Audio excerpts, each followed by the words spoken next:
Coming up next on Twitch this week in computer hardware, Thunderbolt versus USB 3.0, the fastest SSD ever. Wait for the AMD Bulldozer upgrade, keyboards for toddlers, and an SSD upgrade we don't recommend. All coming up next on Twitch. Netcasts you love. From people you trust. This is Twitch. Bandwidth for Twitch is provided by Cachefly at CACHEFLY.com.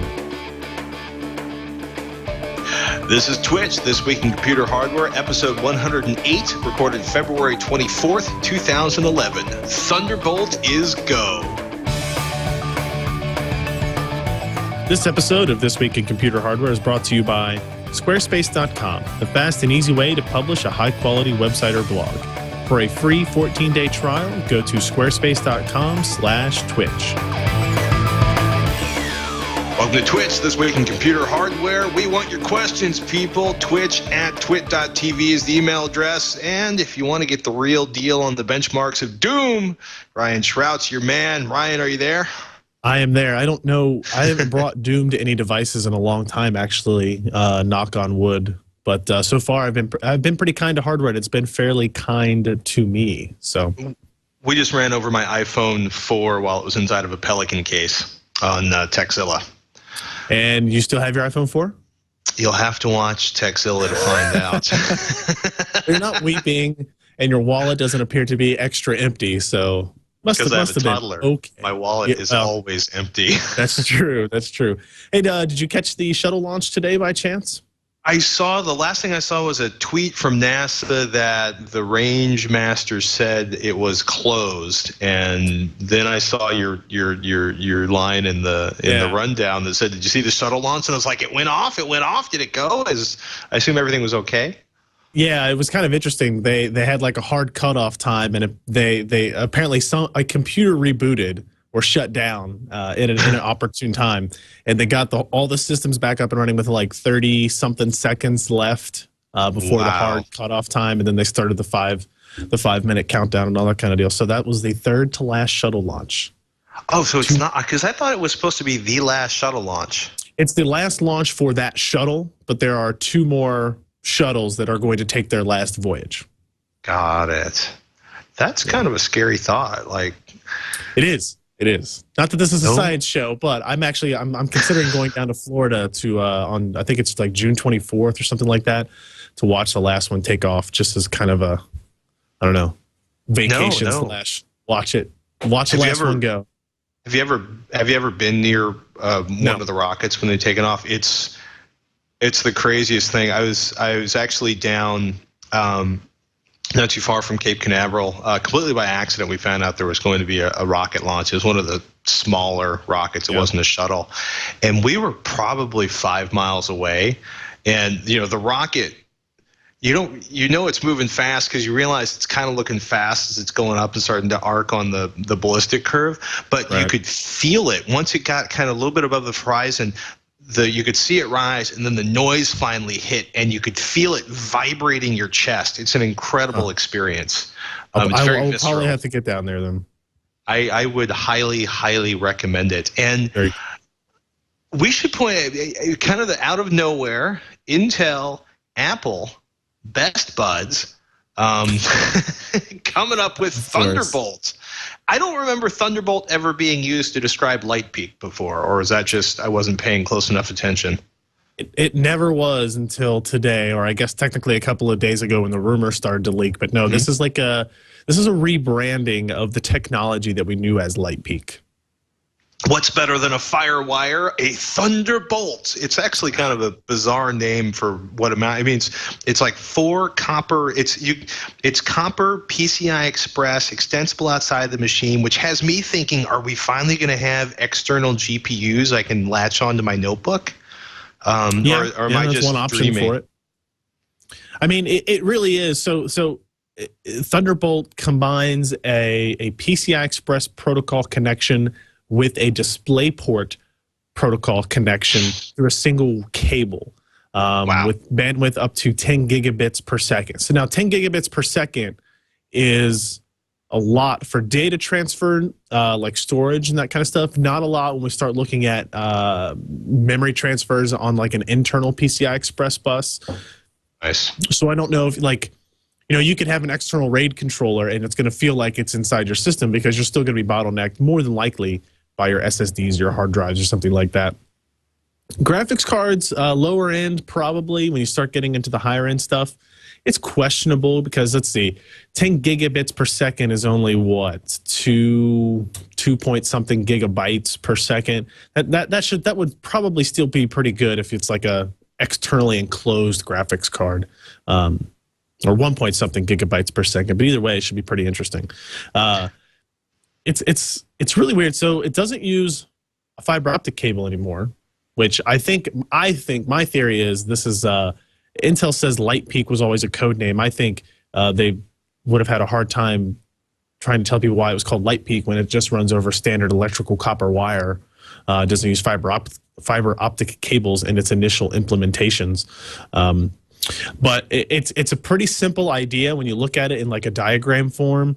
You've got a Thunderbolt controller, which is basically like an add-on card or an add-on chip for a notebook or a system. In this case, the very first systems to implement the technology are the new Apple MacBook Pros.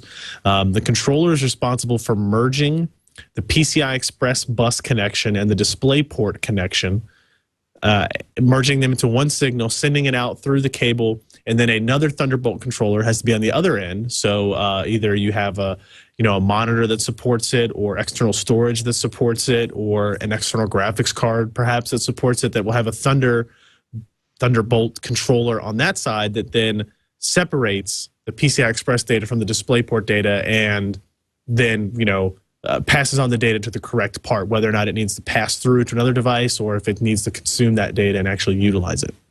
They're not replacing the DisplayPort on the MacBook Pro with the Light Peak, the Thunderbolt port, are they? They are technically replacing the DisplayPort connection on the MacBook Pros with a Thunderbolt connection, but they can do that because it's backwards compatible with the DisplayPort connection. So if you have a DisplayPort monitor today, you'll still be able to plug that into your MacBook Pro and it will just work. Right. That's it's just kind of like, and the point of moving to DisplayPort was what again, Apple? I'm not really sure why they did that. So the idea behind Intel wanting, they wanted PCI Express because that let it be completely extensible. You could put any kind of devices at the other end of it. Right. It's a really cool idea to kind of make this really high-speed bus that's easily integratable into the processors and chipsets, that kind of stuff, external. DisplayPort was to, you then have the capability of supporting displays, but those displays don't have to have Thunderbolt chips on them. So Thunderbolt supports daisy chaining. So let's say, for example, you have an external NAS box that you connect to your laptop. You connect to that with this DisplayPort looking cable that is actually a Thunderbolt cable. Connect it to the other end, goes to the NAS box. Now the NAS box will then have to have a female DisplayPort connection that you would then daisy chain on, say, a monitor. Right. Now the monitors, unless like current DisplayPort monitors, aren't going to have the ability to daisy chain off of them because they were developed before this idea even came across. So they will have to be like the terminating point in that chain of devices. But the idea is, I think they said up to six or seven devices can be daisy chained onto each other.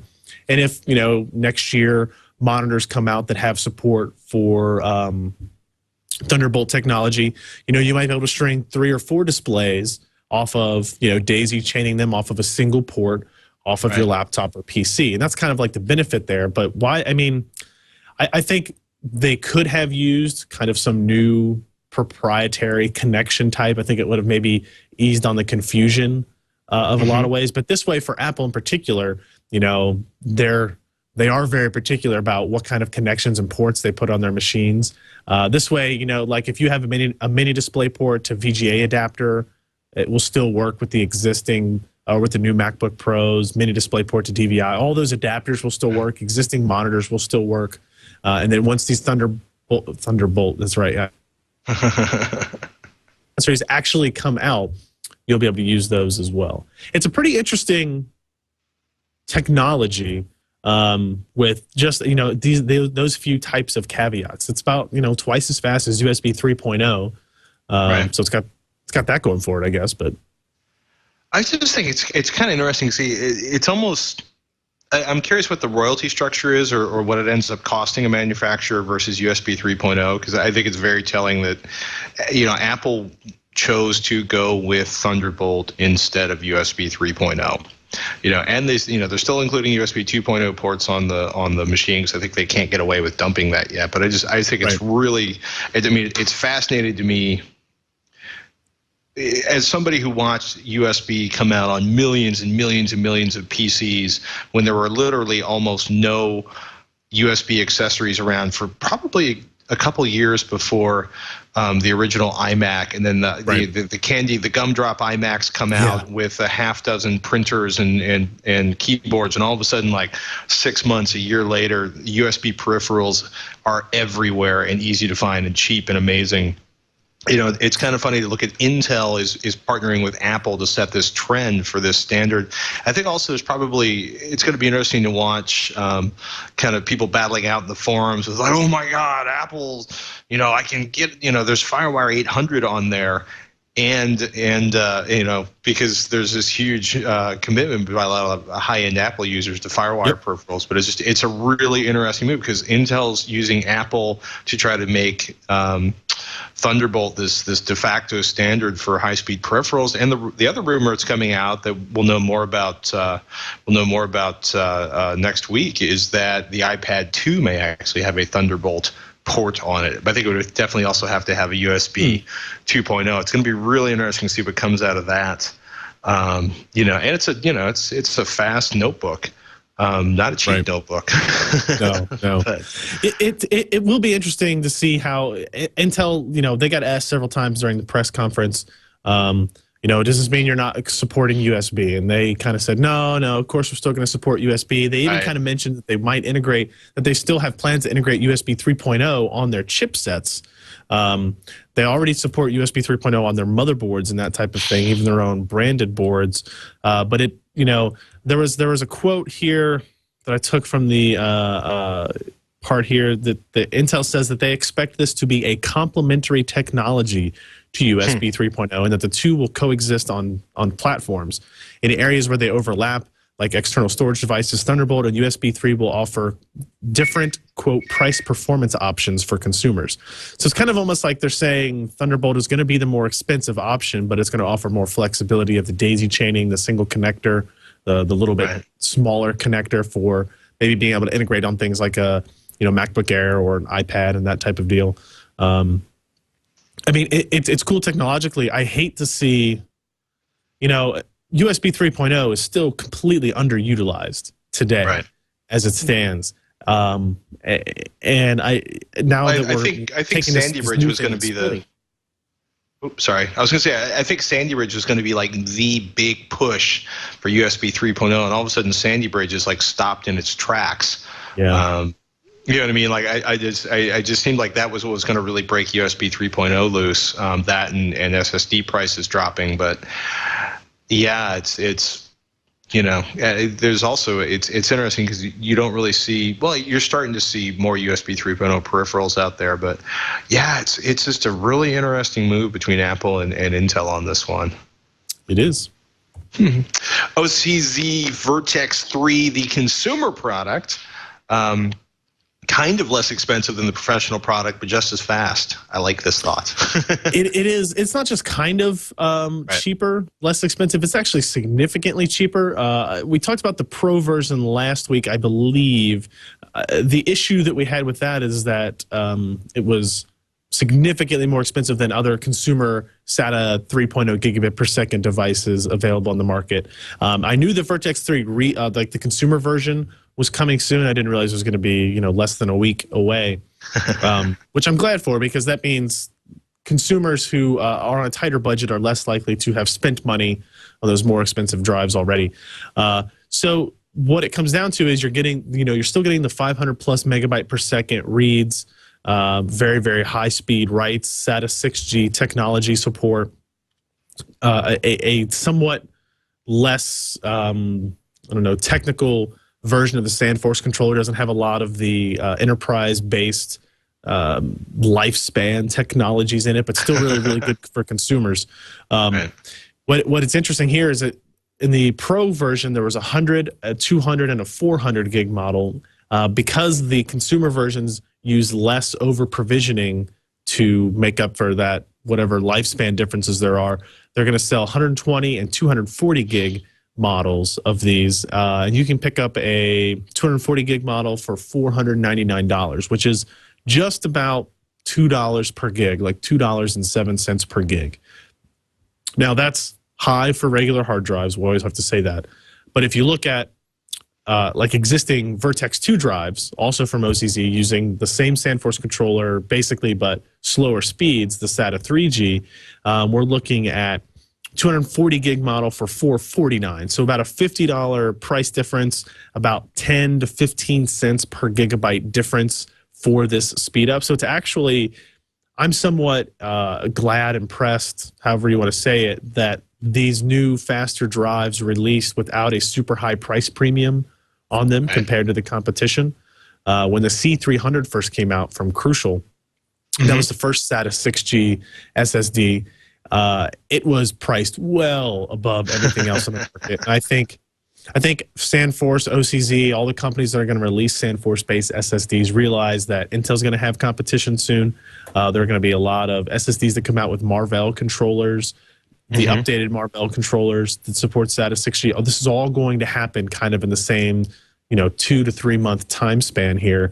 And you better come out of the gate swinging, I guess, as opposed to trying to get that extra $20, $30 profit at the expense of, ticking off some consumers. But well, I mean, two quick questions on that. One, if I have an SSD now, am I going to, let's say I've got an X25M, just for example, for no particular reason, would I notice hypothetically, you may enjoy this hypothetical also. Am I going to notice, if I upgrade to this, obviously I'm going to have a larger capacity, but am I really going to notice any physical performance changes? I mean, is my system going to go from, booting in 7 seconds to 5 seconds now, or where are you really going to notice the changes on this?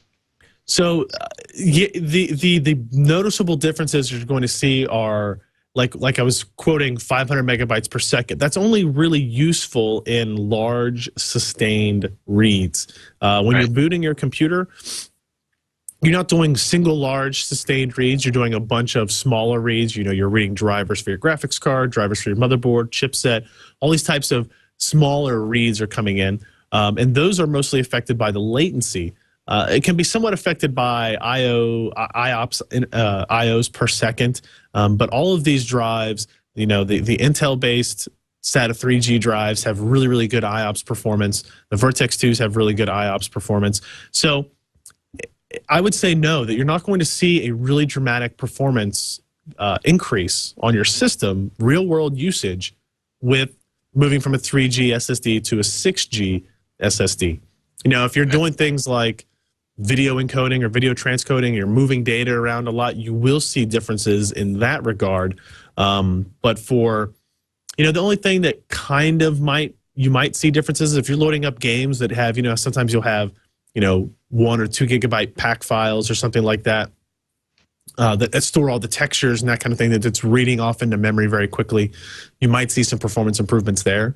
But really what it comes down to is, I wouldn't upgrade an SSD if you have it today, but for any system that doesn't have one, you might as well get these newer, significantly faster in those sustained reads and writes versions. Okay. That makes sense. Do you feel like, does it sound like, it just seems like the whole SSD market is kind of teetering on the edge of going fully commodity and full on old school Western Digital versus, Seagate, commodity level, how low can we drive the price? Or do you think there's enough memory being manufactured to do that right now? Or that is kind of a problem. Like the flash memory market does have some bottlenecks in it, especially if you look at, when Apple starts buying stuff up for its iPods and all that kind of deal. They're a little bit different quality flash memory there, but similar ideas. I think we're fairly close to getting to a commodity level. Once we get these different controllers, Intel controllers, Marvell, SandForce, IndyLinks, those are the differentiators at this point. Will we get to a point where they don't really matter? I think for probably the next several years, we will still be able to see differences between them for specific use cases. We're still seeing instances where some SandForce drives released with slightly tweaked and slightly different firmware revisions than other drives. There was an idea that OCZ had at one point that they didn't really follow through with, I guess, that they were going to release some drives that were targeted at high performance small writes, 4K reads, something like that, versus high performance, large sustained writes. And you can tweak the firmware quite a bit, even on the same controller, to affect those performances differently. Now, it really only kind of matters in that enterprise space, as opposed to the general consumer and what our standard workloads are. So I think we're closer to that commoditization level with SSDs than I thought we would be by this time, but I still think we got a way to go. Right. Yeah, it just seems like who knows, maybe by the end of this year, it's going to be interesting to see if they can kind of make it a wash in terms of the price. I mean, because, even 2 terabyte drives the prices are falling through the floor right now. One of the things we were talking about on TechZilla last week, or I should say on the next episode that's coming up, crazy announcement from HP. HP refreshes its business notebook lineup. New design across the board, and that's sort of a cleaner gunmetal, more sophisticated design. Nice. Yeah, there's like 3 different notebooks in the series, and they've got one configuration, the EliteBook 8460p.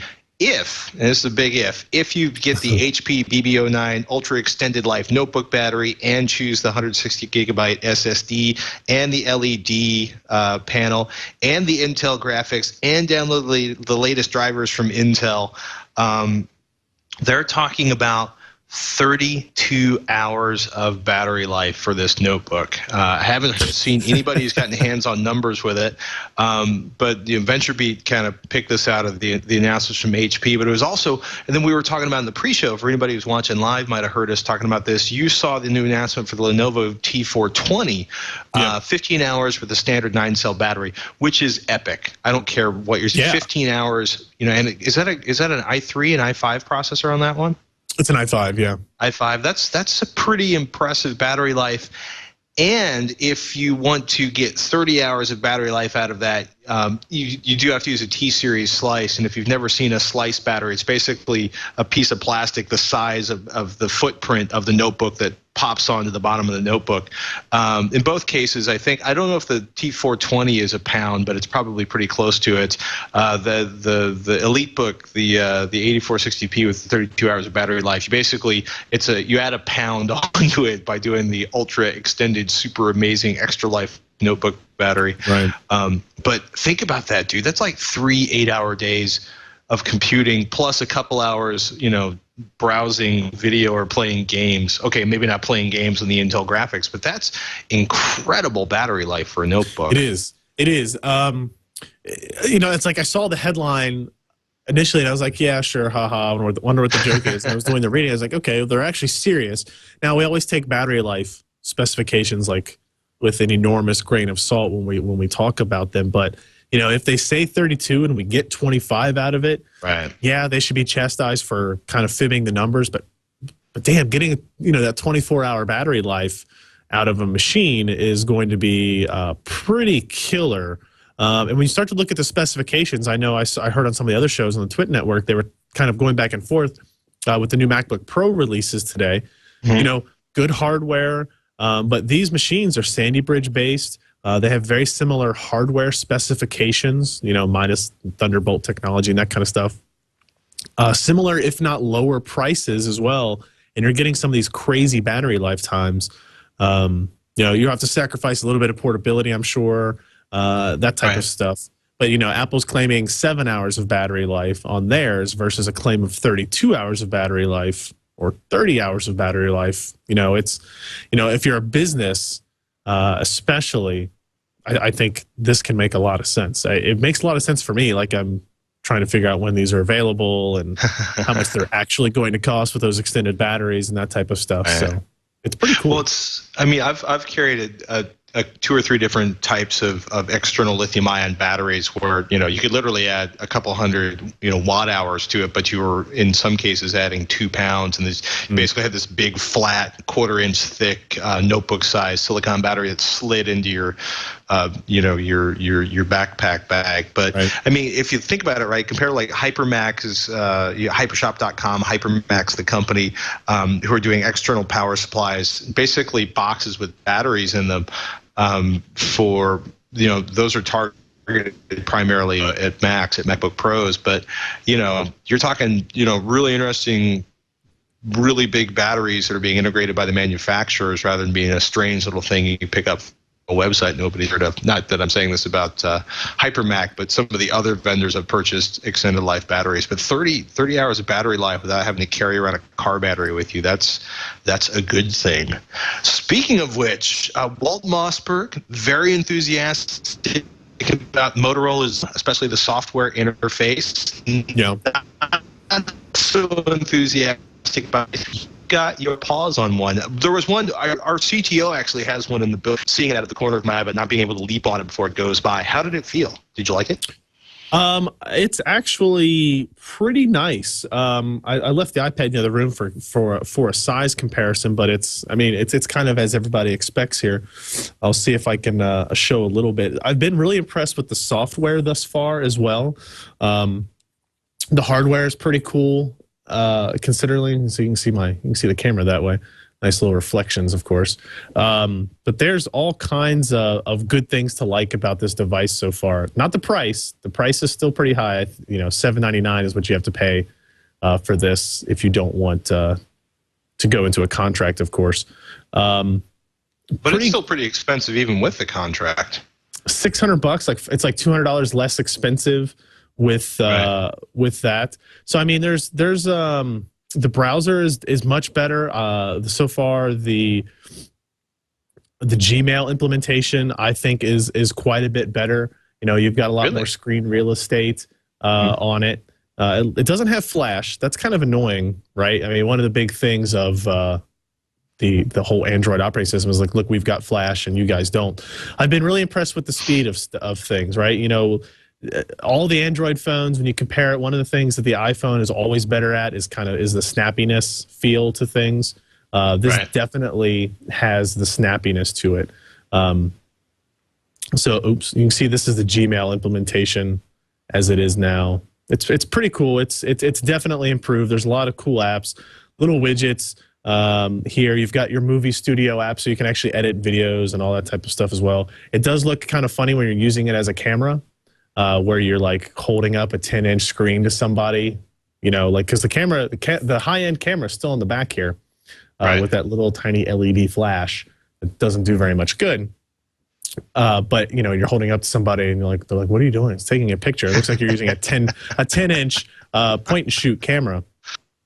The music app is way better than it has been in the past. I don't use my music app for the Android pretty much at all. This is actually pretty good. It's got a nice cover flow type style too. It comes with a lot of music on it, surprisingly. I guess they've got to demo this stuff somehow. The Market improves as well, although I've got to show you this. This is basically Honeycomb that we're looking at right now. Yes. Yeah, this is Honeycomb, Android 3.0. When you click on apps for tablet, that's what you got there. That's all of them. Looks like you got 12 of them, but you've got Angry Birds, so I guess you can't complain too much, right? It's a really nice piece of hardware. Yeah, well, mine too. It's a really nice piece of hardware. Really, I've only had it for a few hours or so. I'll be curious to see if it replaces what kind of uses I had for my iPad. So far, so good. I mean, it's a completely different type of user interface. It took a little while to figure out, where the settings are, where all the apps are, and all that kind of stuff. But so far, so good. We'll hopefully have a review up of this within the next week or so, kind of comparing it to the iPad and just, I guess, a general view of the operating system as well, because that's kind of the key here. Wow, it's really difficult to show really shiny things on camera, isn't it? It gets distracting because you're like, wait, what's that? And you start clicking through menus. We should probably take a moment. before we lose you completely to the glory that is the Zoom, to thank one of our sponsors. Let's do that. That would be for today's episode, squarespace.com. Well, for your free trial, obviously, we're going to send you squarespace.com/twitch. Let's tell you a little bit about the service. So you've got this technology you're really interested in. Maybe it's Android tablets. You just got a Motorola Zoom. You pay a lot of money for it. You want to show your devotion to it. Start up a website. Start reporting about your experiences with it, what apps you like, what apps you don't like. You can do that easily, quickly, without hassle with our friends at Squarespace. It has an easy-to-use interface for creating and managing a website or a blog. It's optimized for both beginners and CSS experts, so you can start with a lot of templates that look really, really good. And if you are, you want to get down to the nitty-gritty with CSS, you could do that, modify things to your heart's content. There are, like I said, hundreds of design templates to choose from, lots of places to start from, and then extend beyond that. It's an all-inclusive service that includes your hosting. It's got export modules, WordPress, Blogger, movable type. You can import from those blogs. So if you already have an existing blog, you can import to Squarespace. You can also export out of it if you choose to do so. So they're not kind of holding your data back. So that's always good. They have forums. They have form builders if you want to collect information from your readers. They have Flickr photo displays, really good for photographers, or if you take a lot of pictures of fancy glary items like the Motorola Zoom. Twitter widgets, all kinds of stuff. Google Maps, a lot more. It has website tracking and built-in search engine optimizing, permission access handling if you and a couple of your friends actually want to modify and work on the same blog or website together. Uses a cloud architecture for site stability, and that's what's important. You write a really good story, it gets put on Dig, it gets put on Slashdot or Engadget. You don't want your site to come down because you're paying for a low-cost hosting solution. Squarespace won't do that. They dynamically allocate resources based on traffic, so you don't have to worry about that happening with your blog at all. Uses an innovative drag-and-drop AJAX interface. Again, easy design creation tools for website. You do not have to be an HTML or coding expert to get something up and running with here. You can use Squarespace for all of your website needs. Build it, host it, update it anytime. For a free 14-day trial, go to squarespace.com/twitch. Sign up for a free account. No credit card is required. You don't have to, you're not tied down to anything. They're not going to automatically charge if you don't renew. But you get 2 weeks to try out the service, put together your website, see how much you're going to like it before you sign up for the account. If you go to squarespace.com/twitch, you let them know that you heard about them from us, supporting our podcast, supporting them, and we thank them for their support of This Week in Computer Hardware. How about some emails? Emails, voicemails, Twitter questions, something like that. Let's start with an email from Maxwell while we attempt to bring Patrick back to the world of Skype. He is. We're back. He says, "Hi, Twitch crew. I'm looking to build a full-on gaming PC sometime within the first half of 2011 with a GTX 560 Ti, and I'm wondering if I should buy a Phenom 2 X4 955 Black Edition or wait until the new AM3 Plus socket gets released."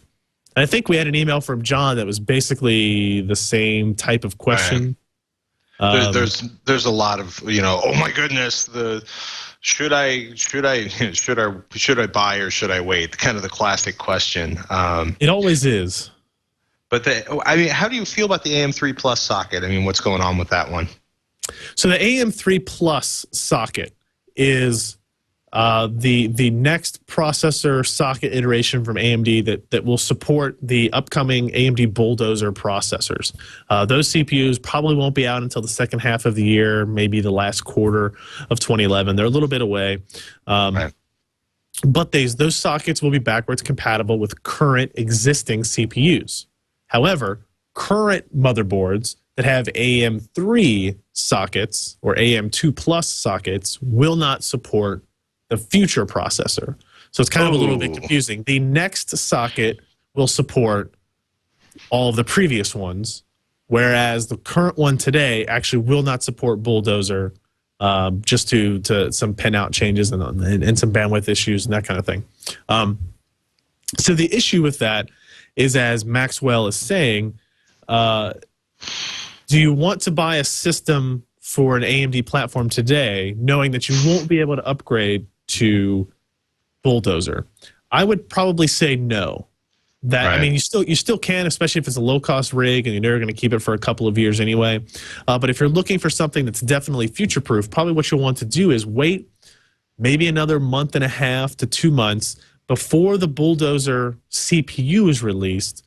Motherboards will be released with support for AM3 for the AM3 socket. So I would say maybe in a month, maybe two, you'll be able to buy a motherboard today, buy a low-cost AMD processor to go along with it, knowing you'll be able to support and upgrade to the Bulldozer processor in the future, whether that be, you know, whether or not you decide to do that in 8 months or 18 months, you know, just depending on your budget and desire for a faster PC and that kind of stuff. So that's kind of where I would stand today. It's an unfortunate spot for AMD to be in, considering all the Sandy Bridge issues and that kind of deal too. So they have this massive opportunity, but if you buy today's motherboards, you will not be able to upgrade to next year's processor. That's irritating. Yes. Bill, I actually say Christy, actually, an email question close to my heart. She says, I'm getting ready to give an old computer to my 3-year-old daughter so she can play some toddler games. Before you scoff at how young she is and the appropriateness of her having a computer, she's got her own iPod, learned how to power on the entertainment center to play her favorite movies from a completely powered off state, and has started taking apart the electronic toys she's been given by her grandparents. That's precocious. That's awesome, actually. Yeah, you know, I have an iPad that Seamus uses that's in an OtterBox Defender case.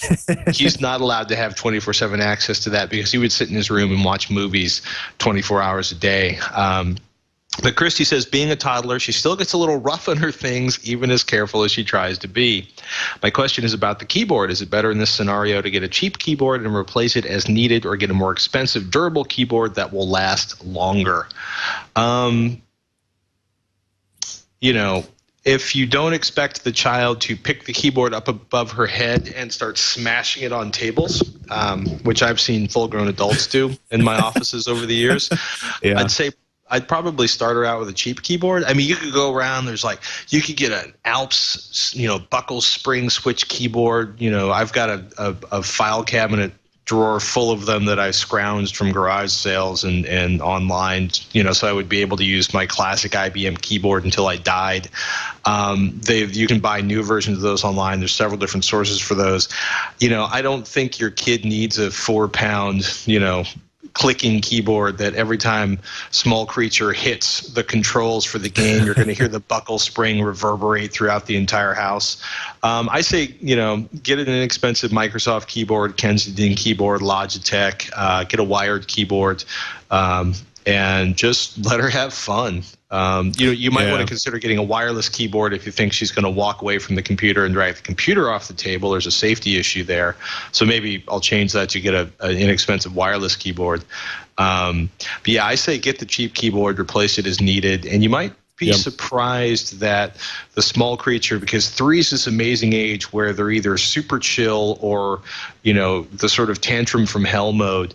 And I think the motor skills, I mean, it's really amazing how fast the motor skills ramp up between 3, 4, and 5. And hopefully she won't put you out of business with keyboard destruction.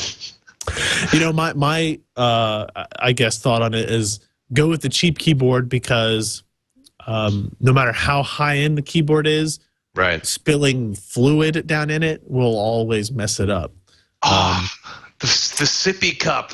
I forgot the Sippy cup. Although the Sippy cups are actually pretty amazing, dude. I wish some of my college roommates had adopted the Sippy cup, especially for their morning coffee.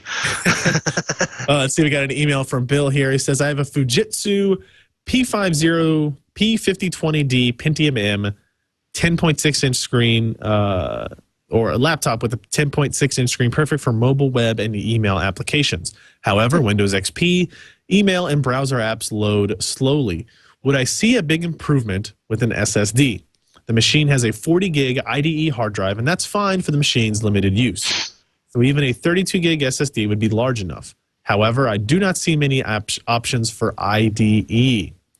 Is an SSD going to provide the benefits of an SSD to an older IDE environment. Can you recommend any good drive options around $100 or less? Will prices for such an IDE SSD go down or up? Thanks in advance for your. I don't think you're gonna like the advice. Dun dun dun. Yeah, so IDE based SSDs are all old, like really old, and I guess I can't say really old because the hard drive that he's using is really old in comparison. For SSDs, anything that's IDE or PATA is going to be really old. And those were the original controllers, the original SSD controllers that were bad, like just noticeably bad. We're talking like read and write rates of like 30 and 40 megabytes per second, like almost like having a USB thumb drive in. I was kind of looking around, and I actually don't even really see any. If he's using like a 1.8 inch PATA drive, you can find some, but because they're so rare, they're also more expensive than they should be. But like I'm looking at Newegg, and most of these things are deactivated. You might be able to find some on eBay, although it's like, how much money and how much effort and how much just how much time do you want to invest in a machine that is pretty old for your standards? I think what you should probably do, try formatting, those types of things to keep the system as fast as it can be. I don't think I would invest the money in a solid state drive for that machine. Here's the thing though, if that had SATA on it for some magical reason, if it used a SATA drive, I would say absolutely get a 32 gig Vertex or Vertex 2 SSD, something that's somewhat modern but not, super expensive. And you would see a noticeable pickup in performance from it, just in terms of starting applications and stuff like that. Right. Because it's IDE, I don't think I can recommend any of that kind of stuff. Yeah, you're basically talking about a 1 gigahertz Pentium M, essentially an early netbook, and for the money you would spend acquiring an SSD to stuff into that thing, you could almost buy a newer SSD and get a faster processor and better graphics. That you're right, man. The IDE channel is just a tough one on that. So somebody in the chat room just sent me a link to a Newegg listings, page listings for hard drives with a PATA interface. And for example, there's a 32 gig Transcend for 32 gigs for $315 has read speeds of up to 70 megabytes per second and write speeds up to 60 megabytes per second. And here's another one with up to 5 megs read and up to 8 megabytes per second write speed. These are not devices that I would recommend. No, those aren't going to give you the blazing data throughput increase you're looking for from an SSD. Sorry, Bill. But this will give you an excuse to save your pennies and buy a new netbook. Email from Robert. Hi, saw on a Texzilla episode Patrick making a RIP master. That would be a RIP monster to take advantage of DB Power Amp's ability to do 8 simultaneous reads. I've got an ASRock H55M Pro motherboard I'm wanting to use, but it only has 5 SATA connections. 2 I need for hard disk drive connections, leaving 3 for optical drive connections. What would be the easiest way to add 5 more optical drive connections? The motherboard has 1 each flavors of PCI connection available, and I have a 5-port RAID card laying around. Any way of getting it to recognize the optical drives? For me, what I ended up doing was buying a PCI SATA adapter. Depending on your RAID card, it may or may not be able to operate as a simple SATA adapter to go from PCI Express to SATA. It's for $25. I got an external USB 3.0, a couple of external USB 3.0 connections with 3 additional internal SATA connections. And I'm actually in the process of figuring out a way to hack an old computer case into an external case for this, because it's kind of ridiculous to have 6 or 7 optical drives inside a PC case. Plus, I've got friends who are like, "Can I borrow that?" And I'm like, "It's my main PC." So now I'm figuring out a way to get all of those drives into an external case that my friends can plug into a USB 3.0 connection. Man, just buy a SATA extension. You've got all these open PCI Express ports inside your system. Go to Newegg, go to Tiger, and or your local PC place, and get a PCI Express to SATA adapter. Keep it simple. If you're lucky, check with the manufacturer. There's a way to use the RAID card as a simple SATA drive or SATA port device. Some do. Some are a little squirrely about that. But I say just get a simple SATA adapter because they cost like no money. Yeah, if it's cheap option, go for it. I'm curious. I'm guessing that it doesn't work. If he says he has a 5-port RAID card laying around, I assume that he has plugged it in and tried it, and it doesn't work. Right. If not, plug it in and try it, I guess, is the best option there. And it seems perfect, right? You need 5 SATA ports. You've got a 5-port RAID card laying around. Give it a shot. Go through the RAID card set. If it's like a hardware RAID card, go through the settings. See if you can set it to legacy or IDE mode or anything like that. Check for a firmware or BIOS upgrade from the manufacturer. Yeah. But yeah, I mean, you're looking at like, let's see, does it have like? There's a Rosewill on Newegg's got their house brand Rosewill. Okay, that's an eSATA connector. Sorry. Like, oh, it's so cheap. It's like $20. But there are just so many options out there. It's basically just find an internal PCI Express to SATA card adapter. And, that would be the fastest and easiest way to do it. Bill has a good question about the Intel i3 530. He says he's going to build a home theater PC as his main computer. Yeah, he currently has an Intel i3 530 2.9 gigahertz. My main computer wants to upgrade to a new CPU. He wants to use the i3 as a home theater PC CPU. Would it work to play Blu-ray and capture over-the-air HD with a Hauppauge dual tuner card adapter, the WinTV HVR 2250, and watch TV shows over the internet from network websites and play content from other computers via local network? I'm planning on using Windows 7 and Boxy software and the onboard graphics on the i3. I would say yes. As long as you don't want to do all of those at the same time. Right. So the i3 530 is a 2.9. I think that's a quad core non-hyper-threaded part, I believe. It could be a dual core non-hyper-threaded part. I guess I need to look that up. But either way, actually, I don't think it's going to have a problem playing back Blu-ray because it does have the Intel HD 2000 or 3000 graphics, so it'll be able to do that. Right. He's looking at the Hauppauge dual tuner cards, the 2250. I think that shouldn't be a problem either. Make sure you have a fast enough storage. If you have like a 2 terabyte standard hard drive, that should be fast enough to keep up with all that speed, and then give you the capacity you need to record all the DVR settings that you're looking to do there. Watching TV shows over the internet, we're talking Flash or H.264 or something like that. This processor won't have problems with that. No, I think this system will be able to do everything you want it to. The only thing I'm trying to think if maybe you might have an issue with high bitrate flash. If the new Flash 10.2 supports decode acceleration on the Intel Sandy Bridge graphics, all versions of it, HD 2000, HD 3000. So you shouldn't have a problem there. So I would say yes, that system should be able to do everything he's looking to do. Let's see. We have an email here from a Mr. I don't know how you pronounce this guy's name, Mr. John Slanina.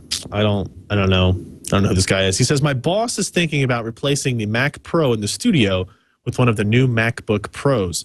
The Mac Pro is hooked up to our SAN by Fiber Channel. Thunderbolt's specs indicate it is plenty fast enough for Fiber Channel. When do you think third parties will have a Thunderbolt Fiber Channel interface for us? Our new studio is only months away. Love the show. I wouldn't hold my breath for that one. Man, I don't want to say I don't want to say Fiber Channel is dead because it's not, especially in high-end sort of server-based computing. Yep. I will say Thunderbolt, as implemented in the MacBook Pro, is going to be very heavy on video editing applications and, sort of home use. I would be pleasantly surprised if anybody ever came out with a Fiber Channel adapter for Thunderbolt. That said, I'm sure somebody's going to release an announcement tomorrow that they have, an array of high-end adapters. I just wouldn't hold my breath on getting that. If your studio is being built in a couple months, I wouldn't hold my breath if there's going to be a Thunderbolt fiber channel interface in place by that time. Months. Yeah, no. Definitely not in a couple of months. I mean, even the two accessories were like summer 2011 type time frame, and that's for like an external hard drive dock and that type of stuff. So I kind of agree. I don't know if we'll ever see that, because I think the way Apple kind of works is they don't like to go back and support old technology. That's just what they do. Hence the 15-inch and MacBooks not having express card slots still. Right. That's just the way it works. So, Mr. Slanina, I wish you the best of luck. I would continue to keep those Mac Pros for that purpose. Arno's got a question about overclocking Fusion. He says, since I bought an AMD Fusion E350 board from ASUS, not delivered yet, I wonder if there are any information about overclocking the AMD Fusion. I know it's a very small package. Is it safe to overclock? Wow. I didn't think you could actually overclock a Fusion. To any meaningful degree.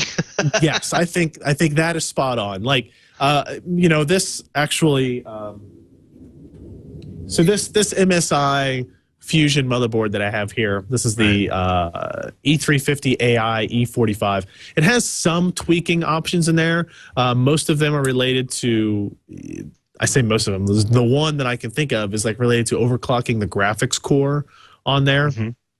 There's no real, I mean, the motherboard manufacturers could do that, but there's no real purpose in doing it, right? The amount of benefit you're going to get out of it is going to be somewhat minimal, and especially considering the use cases for these platforms are low power, low noise, not high performance computing, that type of thing, that the need for overclocking is pretty minimal.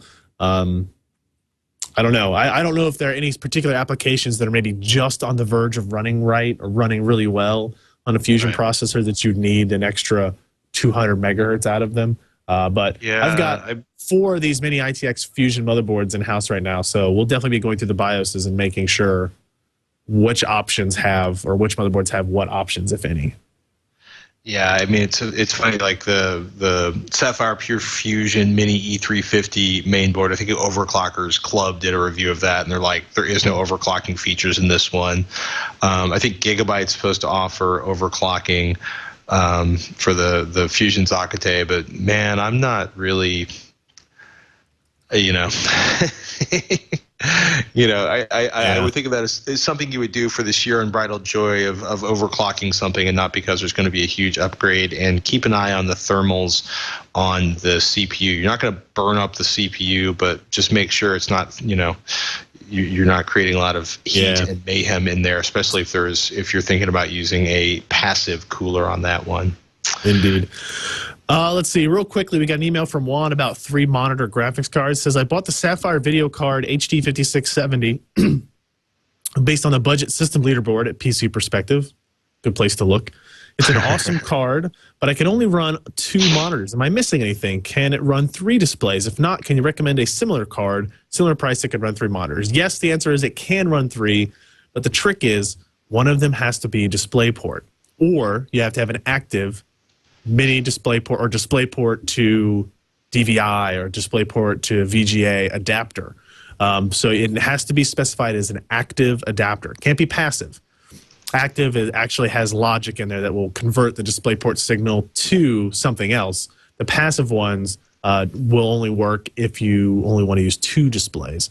So the answer is yes. All the HD 5000 series and 6000 series cards support 3 displays, as long as they have the outputs for them, of course. But one of them has to be DisplayPort. So, there you go. You want to say we round up the show for this week then, Patrick? I think so, because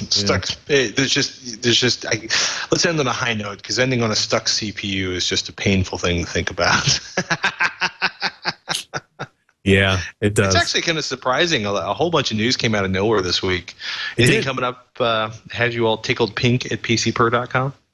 So we've got the Motorola Zoom. We talked about that. We've got Fusion motherboards. Probably one of the most interesting Fusion products so far is I don't know if you've seen these little Zotac home theater PCs. So this is a all-in-one unit. It has a Blu-ray drive, slot loading Blu-ray drive in it. It's an AMD Fusion powered system, USB 3.0 support, HDMI, DVI, optical output, eSATA, gigabit Ethernet. Comes with a hard drive and memory. Just doesn't have an operating system. And I think this is going to be like $440, $450. And it looks nice. It looks. I mean, it's still plastic. It's not real metal up here, but it looks like metal. That's kind of the key here. So I'm looking forward to putting this in the home theater space at the house, and it's just kind of all ready to go without having to look for mini ITX power supplies and all that other kind of stuff to go along with it. So lots of good ideas like that. Oh yeah, also the OnLive micro console. Been playing with that for a little while. Really? How do you like it so far? I don't think my opinion has changed much on the service because of it. It's a really cool little device. You plug in network, HDMI, turn on a controller, and it works, right? But the latency is still an issue. Image quality improves the further away from the TV you get. But if you're sitting 15 feet back from a 50-inch TV, it actually looks pretty good. But latency is still the major issue I can't get around. I've tried it on 2 or 3 different ISP configurations in the area. So, well, what about Techzilla? I know you talked about running over an iPhone. That sounds interesting. Yes, we are running over an iPhone in a Pelican case. We had Kyle Bennett from hardocp.com gave his picks in the last episode about power supplies, basically the best power supply deals out there, the ones you want to keep your system from dying. And he's back on. We had to cut this question he answered, basically talking about water cooling. If a viewer should water cool and why he might just want to buy a particular case instead. I'll give you a hint. A Raven would be one of the models from this company. And coming up, we actually have Windows Service Pack 7. Robert Heron spent a bunch of quality time installing that and running it, and a whole bunch of other mayhem coming up on the show that comes out Tuesday night at techzilla.com. We are going to wrap this one because we actually may be getting snow here in San Francisco. I know. I keep hearing that debate. Is it going to happen at sea level? Is it going to happen? And I think you guys deserve it. I think we absolutely deserve it because we only got like 6 inches of rain last week. I think it's the really depressing thing about living in the age of Twitter and Facebook and the 24-hour news cycle is the most pathetic things start dominating people's these sort of self-reflexive conversations. So I've already gotten like 3 emails like, dude, are you guys snowed in yet? And I'm like, it's San Francisco. Snowed in. Well, if you get a half an inch, you might actually be snowed in San Francisco, but I don't know. I'm sure a half an inch in the Bay Bridge and the Golden Gate Bridge would be shut down because somebody would manage to spin their car. You know what I mean? There would be like a 32 car pileup. Yep. We get a half inch of rain and half the highways around here are shut down because people panic and roll their vehicles. And on that bright and cheerful note, I'm Patrick Norton. I'm Ryan Shrout. We'll see you next week on Twitch.